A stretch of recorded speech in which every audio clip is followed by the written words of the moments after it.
حي على الفلاح.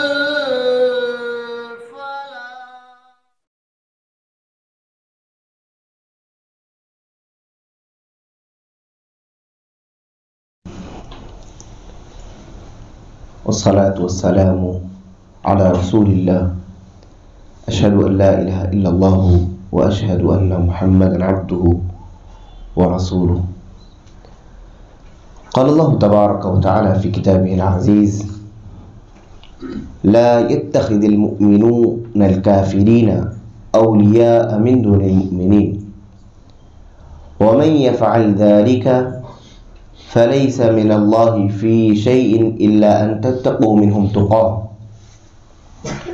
ويحذركم الله ونفسه وإلى الله المصير. سورہ آل عمران کی یہ آیت نمبر 28 ہے. اس کا ترجمہ یہ ہے، اللہ رب العالمین نے کہا کہ لا يتخذ المؤمنون الكافرین اولیاء، کہ مومنین کافرین کو دوست نہ بنائیں.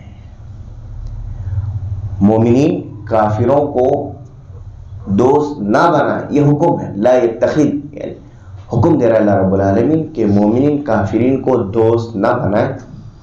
من دون المؤمنین، مومنوں کو چھوڑ کر کے. دوستی مومن سے، محبت دوستی سے، کافر سے اخلاق، انسانیت کے لحاظ سے، اسلام کے لحاظ سے. حتیٰ کہ جنگ بھی ہو رہی ان سے تو اخلاق کے ساتھ. یعنی بچوں کو نہیں مارا جائے گا، عورتوں کو نہیں ہاتھ اٹھایا جائے گا، ضعیفوں کو نہیں مارا جائے گا، ان کے عبادت خانوں کو نہیں اجاڑا جائے گا. ان کے ساتھ صرف انسانی اخلاق اور اسلامی اخلاق، لیکن محبت، تعلق، دوستی، ہمدردی، یہ سب چیزیں مومنین کے ساتھ خاص ہیں. اور کافرین سے نفرت و کراہت ان کے کفر کی بنیاد پر، ان کے کفر کی بنیاد پر. کیوں؟ کیونکہ وہ اللہ کا انکار کر رہے ہیں، اللہ سے بغاوت کر رہے ہیں، اللہ سے دشمنی کر رہے ہیں. تو جو اللہ کا دوست نہیں وہ مومنین کا بھی دوست نہیں. اسے کہتے ہیں الولا البرا، کہ اللہ کے لیے دوستی کرنا اور اللہ کے لیے دوری اختیار کرنا، برات اختیار کرنا، دشمنی اختیار کرنا ان کے کفر کی وجہ سے. یہ عقیدے میں سے ہے. یہ بات الولا البرا یہ عقیدے کا ایک اہم حصہ ہے. ہر مسلمان کے لیے ضروری ہے کہ وہ الولا البرا کا عقیدہ اپنے دل میں رکھے. تو اللہ نے کہا لا يتخذ المؤمنون الكافرین اولیاء من دون المؤمنین، کہ مومنین کافرین سے دوستی نہ کرے، مومنین کو چھوڑ کر کے، مومنین کے علاوہ. اور یہ بات قرآن مجید میں جگہ جگہ پھیلی ہوئی ہے. ایک جگہ اللہ نے کہا یا ایھا الذین آمنوا لا تتخذوا الکافرین اولیاء، اے وہ لوگ جو ایمان لائے ہو، کافروں کو اپنا قلبی دوست نہ بناؤ، اپنا دوست نہ بناؤ. دوسری غلط یا ایھا الذین آمنوا لا تتخذوا اليهود والنصارى اولیاء بعضهم اولیاء بعض ومن يتولهم منکم فانه منهم ان اللہ لا یهدی القوم الظالمین. اے وہ لوگ جو ایمان لائے ہو، یہود و نصارہ کو اپنا دوست نہ بناؤ، وہ آپس میں ایک دوسرے کے دوست ہیں. ومن يتولهم منکم فانه منهم، جو ان سے دوستی نبھائے گا، ان سے محبت جتلائے گا، وہ انہی میں سے ہو جائے گا. ان اللہ لا یهدی القوم الظالمین، اللہ تعالیٰ ظالم لوگوں کو ہدایت نہیں دیتا. یہ کام ظلم ہے، ان سے دوستی کرنا یہ ظالم ٹھہرا دیتا ہے انسان کو. اسی طرح اللہ نے ایک جگہ کہا یا ایھا الذین آمنوا لا تتخذوا بطانة من دونکم اولیاء. ایک جگہ اللہ نے کہا لا تجد قوما یؤمنون باللہ والیوم الآخر یوادون من حاد اللہ ولو كانوا آباءهم او ابناءهم او اخوانهم او عشیرتهم. کہ اللہ کے نبی صلی اللہ علیہ وسلم آپ ایسا نہیں دیکھیں گے، جو اللہ پر ایمان رکھتے ہیں وہ اللہ سے بغاوت کرنے والے، اللہ سے دشمنی کرنے والوں سے کبھی دوستی نہیں کریں گے، چاہے وہ ان کے باپ کیوں نہ ہو، چاہے وہ ان کے بھائی بیٹے کیوں نہ ہو، ان کے رشتہ دار کیوں نہ ہو. تو یہ قرآن مجید میں یہ مضمون پھیلا ہوا ہے کہ ان کو دوست اولیاء نہ بنایا جائے. اولیاء بنانے کا کیا مطلب، دوست بنانے کا کیا مطلب؟ یہاں پر اللہ نے کہا لا يتخذ المؤمنون الکافرین اولیاء. اولیاء بنانے کا، ولی بنانے کا کیا مطلب؟ بنیادی طور پر اولیاء یا ولی کا معنی ہوتا ہے دوست. انہیں دوست نہ بناؤ، لیکن مفہوم کے لحاظ سے اس میں دو معنی علماء نے بیان کیے. ایک یہ کہ ان کو اپنا ذمہ دار نہ بناؤ. ایک چیز ان کو اپنے مشورے ان سے نہ لو. اپنی ایمانی زندگی کے ذاتی زندگی کے کہ ان کو اپنا کرتا دھرتا بناؤ. ان کو اپنا کرتا دھرتا بنا لو. اپنے فیصلوں کی باغ دوڑ ان کے ہاتھ میں دے دو. اپنے فیصلوں کی باغ دوڑ ان کے ہاتھ میں دے دو. دوسرا یہ مانا ہے کہ ان سے قلبی تعلق نہیں. قلبی تعلق نہیں، زبانی تعلق ہو سکتا ہے، لین دین معاملات جو نبی صلی اللہ علیہ وسلم نے بھی یہودیوں کے ساتھ کیے ایسا ہو سکتا ہے، لیکن قلبی محبت ان سے نہیں ہو سکتی. کیوں؟ کیونکہ یہ دل اللہ کے لیے خالص ہے. اللہ کی محبت کے لیے دل بنا ہے. اللہ سے محبت، رسول سے محبت، اللہ والوں سے محبت، رسول والوں سے محبت، ایمان والوں سے محبت. تو کفر اور اہل کفر کی محبت اس دل میں، اس کی کوئی جگہ نہیں ہے. اس دل میں کفر کی محبت اور اہل کفر کی محبت کی دل میں اللہ نے جگہ رکھنے کی اجازت نہیں دی ہے.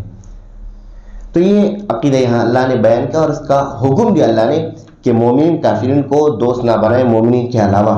وَمَن يَفْعَلْ ذَلِكَ فَلَيْسَ مِنَ اللَّهِ فِي شَيْءٍ، اور جو ایسا کرے وہ اللہ کے بتائے ہوئے طریقے پر نہیں ہے.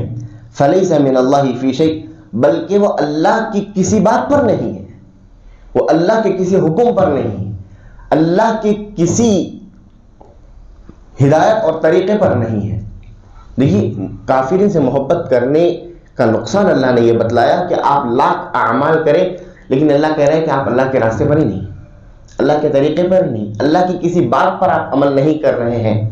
فَلَيْسَ مِنَ اللَّهِ فِي شَيْءٍ إِلَّا أَن تَتَّقُوا مِنْهُمْ تُقَاةً. ہاں نوبت یہ آ گئی ہے کہ دوستی کرنا پڑ رہا ہے ورنہ جان جا رہی ہے، ورنہ ان کی طرف سے بہت بڑے شر کا اندیشہ ہے. تو تم ان سے گھلنا ملنا، میل جول رکھنا، تعلق رکھنا، ظاہری دوستی رکھنا، یہ سب چیزیں ان کے شر اور خوف، ان کے شر کی وجہ شر سے بچنے کے لیے ٹھیک ہے، اس کی اجازت ہے. وَيُحَذِّرُكُمُ اللَّهُ نَفْسَهُ، اور اللہ رب العالمین تمہیں اس سے ڈراتا ہے، تمہیں روکتا ہے، تمہیں منع کرتا ہے کہ کافرین کو اپنا دوست نہ بناؤ. وَإِلَى اللَّهِ الْمَصِيرُ، اور اللہ ہی کے پاس تمہارا ٹھکانہ ہے. حقیقی ہمیشہ کا اصلی ٹھکانہ تمہارا اللہ ہی کے پاس ہے. اللہ ہی کے پاس تمہیں لوٹ کر کے آنا ہے. تو الولاء البراء سے متعلق بنیادی طور پر اس میں باتیں آ رہی ہیں کہ اللہ رب العالمین نے ہمیں حکم دیا اس بات کا کہ ہم صرف دوست بنائیں تو صرف مومن کو بنائیں. پیارے نبی صلی اللہ علیہ وسلم نے کہا لا تصاحب الا مؤمنا، لا تصاحب الا مؤمنا، کہ تم دوست صرف مومن کو ہی بناؤ، دوست صرف مومن کو ہی بناؤ. اللہ کے نبی صلی اللہ علیہ وسلم نے کہا کہ المرء علی دین خلیلہ. کیوں منع کیا جا رہا ہے دوستی سے؟ کہ ان سے دوستی کرنے کی وجہ سے ہم ان کے ساتھ تعاون کریں گے، قلبی تعلق بنانے کی وجہ سے ان کا کفر ہمارے نگاہوں میں چھوٹا ہو جائے گا، وہ اللہ کے دشمن ہوتے ہوئے ہمارے دوست ہو جائیں گے.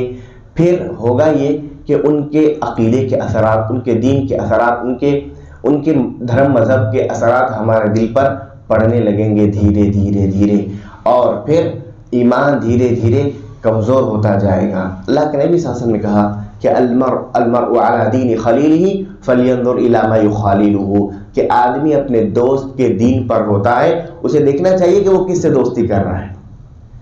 تو کافرین سے محبت، آج آپ دیکھیں گے بہت سے کلمہ پڑھنے والے کافرین کے ساتھ اتنا گھل مل گئے کہ سمجھ میں نہیں آتا کہ کیا وہ بھی مسلمان ہیں. معاملات ان کے ہندوانہ، رسم و رواج ہندوانہ، ان کا لباس، رہن سہن، گھریلو ماحول ہندوانہ. ہاں عید کے موقع پر وہ برابر مسلمانوں کے صف میں آ جائیں. تو یہ چیزیں پیدا ہوتی ہیں کافروں سے دوستی کرنے کے بعد، ان کے ساتھ زیادہ اٹھنے بیٹھنے کے بعد ایمان میں کمزوری پیدا لازماً ہوتی ہے. اللہ کے نبی صلی اللہ علیہ وسلم نے کہا کہ انسان اپنے دوست کے دینی نظریات کو قبول کرتا ہے اور صحبت کا اثر تو بہرحال ہونا ہی ہے. اور پیارے نبی صلی اللہ علیہ وسلم نے کہا کہ جتنا جلدی اور جتنا تیزی سے اور جتنا ٹھوس صحبت کا اثر ہوتا ہے وہ پڑھائی کا، دوسری چیزوں کا اتنا اثر نہیں ہوتا. سب سے گہرا اثر ہوتا ہے دوستی کا. اللہ کے نبی صلی اللہ علیہ وسلم نے اس کی مثال بھی بیان کی. ایک عطر فروش کی اور ایک لوہار کی مثال بیان. عطر فروش سے دوستی کرو تو آپ چاہو نہ چاہو خوشبو آپ کو آنی ہے. ایک لوہار سے دوستی کرو، آپ چاہو نہ چاہو بدبو پسینہ گرمی آپ کو لگنی ہی ہے.